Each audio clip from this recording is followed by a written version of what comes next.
नमस्कार, आपलं झेंडे अकॅडमीमध्ये स्वागत आहे.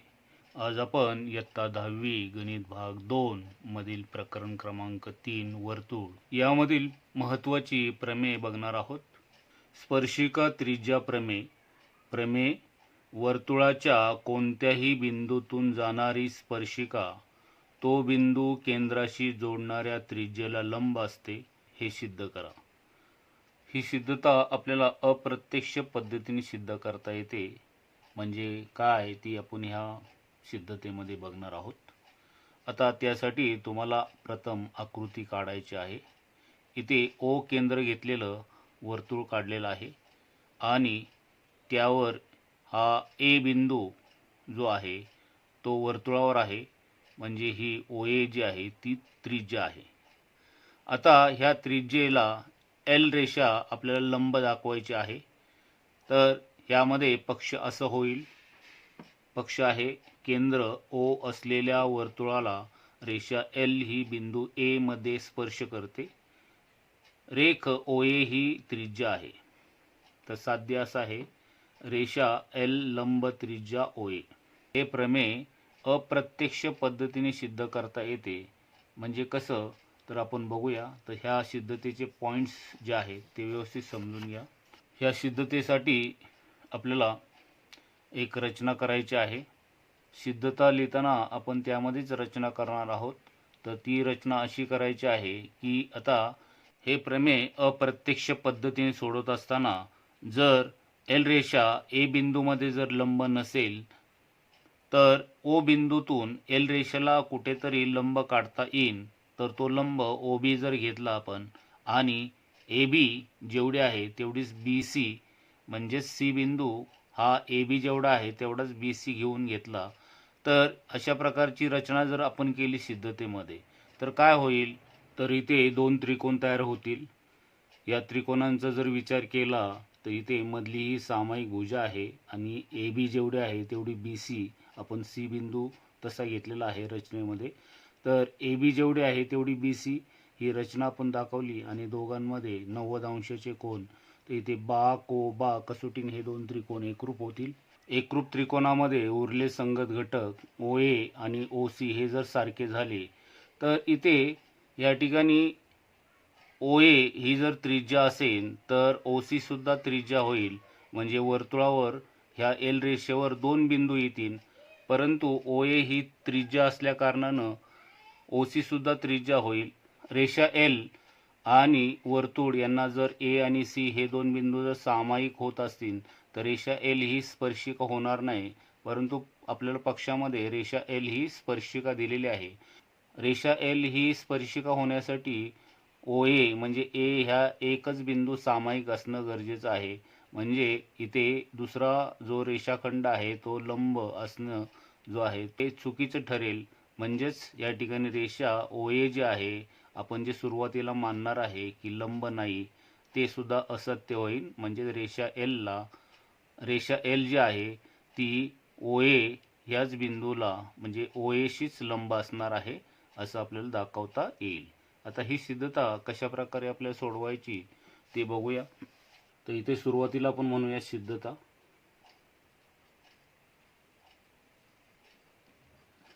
आता या सिद्धतेमध्ये आपण रचना लिहूया. समजा रेषा एल ही रेख ओ ए ला लंब नाही. समजा बिंदू ओ मधून एल वर ओ बी हा लंब टाकला. साहजिकच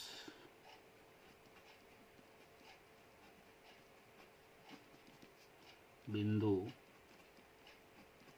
बी हा बिंदू ए पेक्षा भिन्न असला पाहिजे. म्हणजे ए पेक्षा बी जो आहे, समजा एल रेषा ए मध्ये लंब नसेल तर इथं ओ बिंदूतून आपण जर लंब टाकला तर ए आणि बी हे वेगवेगळे बिंदू असले पाहिजेत. रेषा एल वर बिंदू सी असा घेतला की A dash B dash C, तर सी बिंदू असा घ्यायचा आहे की हे एका रेषेमध्ये आले पाहिजेत आणि बी ए बरोबर बी सी ही रचना करू. रेषा एल जी आहे ती ए बिंदूमध्ये जर लंब नसेल तर इथे ओ बिंदूतून इथे बी बिंदूला लंब जर घेतली आणि ए बी जेवढे आहे तेवढीच जर बी सी आपण घेतलेली आहे तर हे सारखे घेतले आणि ही मधली सामायिक आहे. तर इथे जर लंब असेल तर 90-90 अंशाचे कोण होतील, तर बा कोबा कसोटीने दोन त्रिकोण एकरूप होतील. ते आपल्याला लिहायचं आहे. मग इथं म्हणूया आत्ता त्रिकोण ओ बी ए आणि त्रिकोण ओ बी सी मध्ये, आता यामध्ये रेख ओ बी एकरूप रेख ओ बी याला कारण द्यायचं सामायिक भुजा. त्यानंतर मधला जो कोण आहे ओ बी ए किंवा A B O, A B O एकरूप कोण C B O, C B O याला प्रत्येकी 90 अंश. इथं जर लंब असेल तर ए प्रत्येकी 90 अंशाचे होतील आणि रेख बी ए एकरूप होईल रेख बी सी ही रचना केलेली रचना. आता यामध्ये आपण एकास एक संगती लावूया. इथे एक रेषेकडून आपण दोन रेषेकडे जाऊया, इथून सुद्धा एक रेषेकडून दोन रेषेकडे. तर इथे म्हणावं लागेल त्रिकोण ए बी ओ, त्रिकोण ए बी ओ एकरूप होईल त्रिकोण सी बी ओ. याला कारण द्यायचं तर बाजू कोण आणि बाजू बा को बा एकरूप कसोटी. तर उरले संगत घटक आपल्याला एकरूप दाखवायचे. तर ओ ए, तर ओ ए पहिलं तिसरं अक्षर आणि इथे पहिलं तिसरं अक्षर, तर इथे रेख ए ओ एकरूप रेख सी ओ. याला आपण एक विधान क्रमांक 1 देऊया. तर एकरूप त्रिकोणाचे उरलेले संगत घटक एकरूप.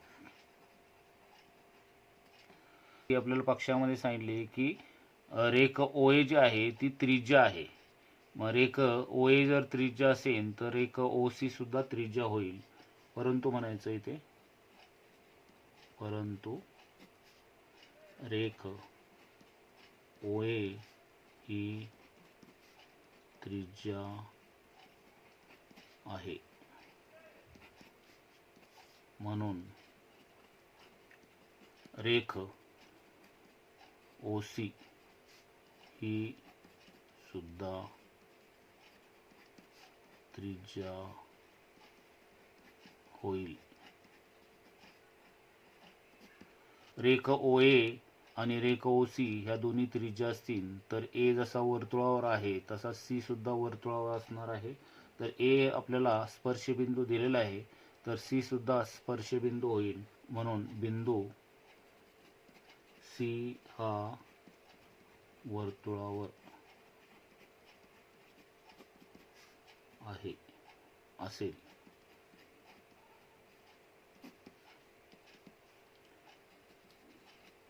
म्हणजे रेषा एल ही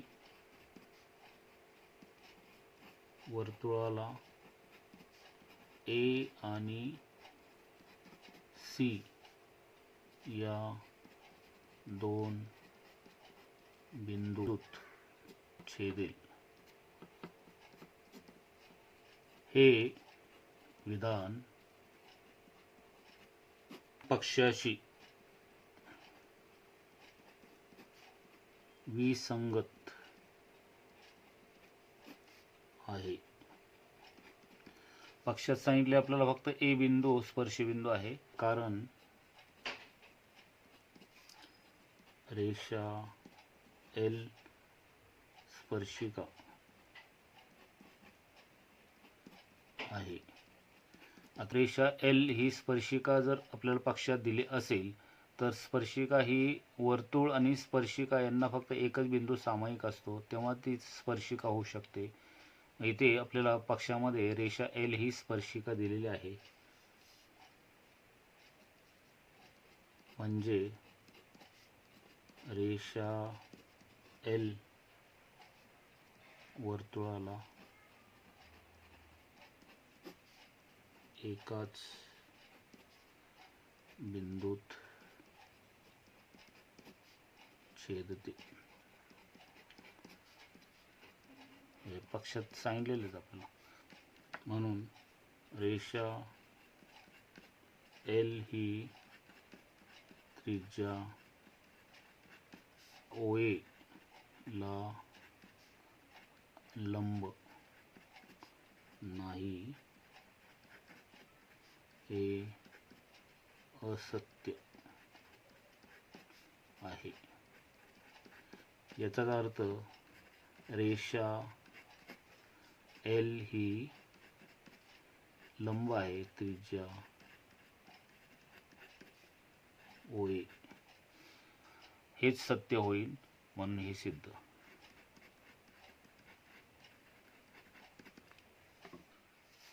स्पर्शिका प्रमेयाचं व्यत्यास प्रमेय आहे. वर्तुळाच्या त्रिज्येच्या बाह्य टोकातून जाणारी आणि त्या त्रिज्येला लंब असणारी रेषा त्या वर्तुळाची स्पर्शिका असते हे सिद्ध करा. आता ह्यामध्ये आपण एक आकृती काढूया. इथे एम हे वर्तुळ केंद्र घेतलं आहे, तर इथं त्रिज्येचं बाह्य टोक इथे एम एन म्हणजे एन हे बाह्य टोक आहे. तर ह्या बाह्य टोकातून लंब असणारी जी रेषा एल आहे त्या वर्तुळाची स्पर्शिका असते आपल्याला सिद्ध करायचं आहे. तर इथे पक्ष होईल रेख एम एन ही केंद्र एम असलेल्या वर्तुळाची त्रिज्या आहे. बिंदू एन मधून जाणारी रेषा एल ही त्रिज्या एम एन ला लंब आहे. साध्य आहे रेषा एल ही त्या वर्तुळाची स्पर्शिका आहे. आता ही जर एल रेषा वर्तुळाची स्पर्शिका असेल तर वर्तुळ आणि रेषा यांना एकच बिंदू सामायिक असणं गरजेचं आहे. आता यामध्ये एक रचना करणार आहे आपण. इथे आपण एक रचना करणार आहोत की एन सोडून आपण एल रेषेवर पी हा बिंदू घेणार आहोत. तर इथे सिद्धतामध्ये रेषा एल चा पी हा एन खेरीज दुसरा कोणताही बिंदू घेतला, रेख एम पी जोडली, तर ही रचना केलेली आपण. आता जर त्रिकोण एम एन पी चा जर विचार केला तर कोण एम एन पी हा काटकोन होईल. तर हा काटकोन जर असेल तर या समोरची बाजू एम पी जी आहे ती कर्ण होईल. तर आपल्याला माहिती आहे की काटकोन त्रिकोणामध्ये कर्ण हा इतर बाजूंपेक्षा मोठा असतो. म्हणून रेख एम पी हा जर कर्ण असेल तर एम पी हा मोठा होईल एम एन पेक्षा. म्हणून बिंदू पी हा वर्तुळावर असणे शक्य नाही. म्हणजे रेषा एलचा एन खेरीज इतर कोणताही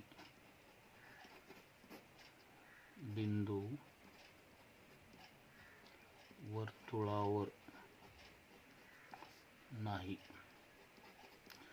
फक्त एन हा एकच बिंदू वर्तुळावर येऊ शकतो, कारण इथे कुठेही तुम्ही बिंदू घेतले तर तो कर्णच होणार आहे. म्हणजे एन हा एकमेव बिंदू असा आहे की तो वर्तुळावर येऊ शकतो. म्हणून रेषा एल ही वर्तुळाला एन या एकाच बिंदूत छेदते. रेषा एल ही वर्तुळाला एन या एकाच बिंदूत छेदते. म्हणजे वर्तुळ आणि रेषा एल यांना एन हा एकच बिंदू सामायिक आहे. म्हणून रेषा एल ही त्या वर्तुळाची स्पर्शिका आहे, हे सिद्ध.